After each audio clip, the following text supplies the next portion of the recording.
Assalamualaikum teman-teman. Perkenalkan, nama saya Intan Sabina Faradila. Di sini saya sebagai host dan saya Genavia sebagai narasumber. Kami dari SMA Muhammadiyah 2 Surabaya.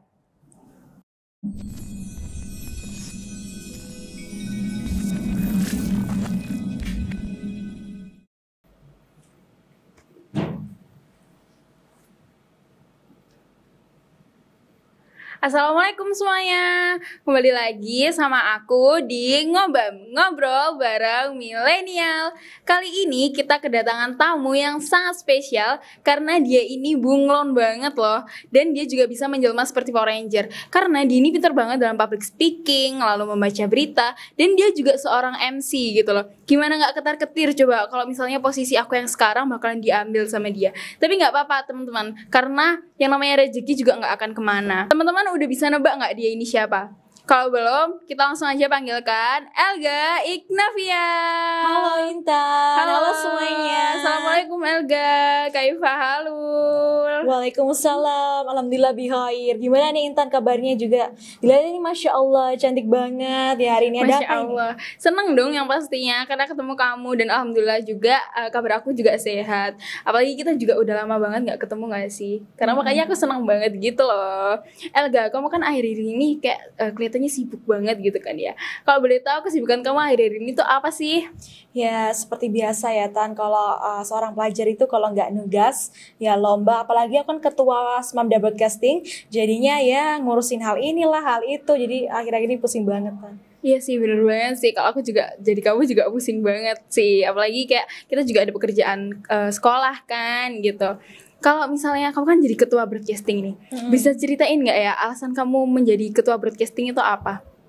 Awalnya itu karena aku suka ikut lomba juga, terus aku aktif dalam organisasi Eskul Broadcasting ini, jadinya aku dipercaya sama pembina aku untuk memimpin organisasi Eskul Broadcasting ini. Berarti berawal dari keaktifan ya, jadi akhirnya kamu menjadi ketua broadcasting. Kalau menjadi ketua broadcasting ini udah berapa lama? Kurang lebih sekitar 1,5 tahun. 1,5 tahun ya, cukup lama juga ya gitu kan. Elga, kamu kan menjadi ketua broadcasting ini pasti menyatukan pikirannya anggota-anggota kamu yang lebih dari satu orang gitu kan ya. Ada nggak sih struggle-struggle atau kesulitan yang kamu alami? Kalau masalah struggle pasti ada ya Tan, di semua organisasi namanya masalah itu pasti ada, apalagi menyatukan beberapa pemikiran orang, terus sifat-sifat orang yang berbeda pasti cukup struggle. Dan struggle yang aku alamin pada eskul ini itu yaitu banyak pendapat-pendapat yang berbeda-beda. Itu yang cukup struggle bagi aku sih. Berarti kesulitan yang selama ini kamu alami itu menyatukan kepribadian mereka ya gitu karena kan. Juga harus bersikap adil kan dalam mengambil keputusan. Iya benar banget sih. Kalau misalnya solusi dari kesulitan-kesulitan yang kamu alami itu bagaimana? Biasanya aku ada kunci utamanya sih harus sabar, bertanggung jawab, dan berlaku adil. Kenapa aku bilang seperti itu? Karena dalam sabar itu kita kalau misal kita melakukan dengan emosi, pastinya kita bakal masalah itu nggak akan selesai. Dan kalau kita harus bersikap adil itu supaya antara pendapat satu dengan pendapat yang lain itu bisa berbaur dengan satu. Berarti pada intinya kamu ini menyelesaikan masalah kamu itu dengan cara berdiskusi gitu ya bersama anggota-anggota kamu agar semuanya ide-idenya tuh tercakup menjadi satu gitu kan ya. Kalau misalnya kamu kan menjadi ketua broadcasting pertama perempuan gitu kan yang menjabat selama ini, dan kamu udah 1,5 tahun gitu kan menjabat. Kalau misalnya gitu kan banyak banget yang meremehkan kamu sebagai ketua broadcasting perempuan pertama gitu kan ya. Gimana tanggapan kamu tentang orang-orang yang masih meremehkan atau memandang sebelah mata tentang perempuan yang memimpin suatu organisasi? Kalau di era zaman sekarang ya Tan, apalagi perkembangan teknologi dan zaman itu udah berubah, pastinya mindset orang itu udah berbeda-beda, pasti udah lebih modern, udah lebih terbuka. Jadi menurut aku, pandanganku sebagai seorang perempuan untuk menjadi seorang pemimpin yaitu wajar, bukan hal yang tabu gitu. Kamu pernah dengar gak sih Tan, kalau orang zaman dulu pernah bilang gini, udah deh perempuan itu gak usah jadi pemimpin, apa sih itu pemimpin? Dan juga perempuan itu di rumah aja deh, nggak usah aneh-aneh gitu. Ya pernah banget sih, bahkan sampai sekarang pun aku masih menemukan banyak sekali orang-orang yang seperti itu. Banyak sekali orang-orang yang masih ngomong kalau misalnya udah perempuan di rumah aja, udah perempuan gak usah sekolah tinggi-tinggi karena nanti juga kerjanya di dapur. Tapi alhamdulillahnya dulu kita ada Ibu R.A. Kartini gitu kan, yang menjunjung tinggi martabatnya perempuan dan mengubah sebagian mindset orang-orang. Dan kan dunia kan juga berubah ya, seperti bayi menjadi dewasa gitu kan, seperti perkembangan zaman juga dari dulu sampai zaman modern yang sekarang gitu kan.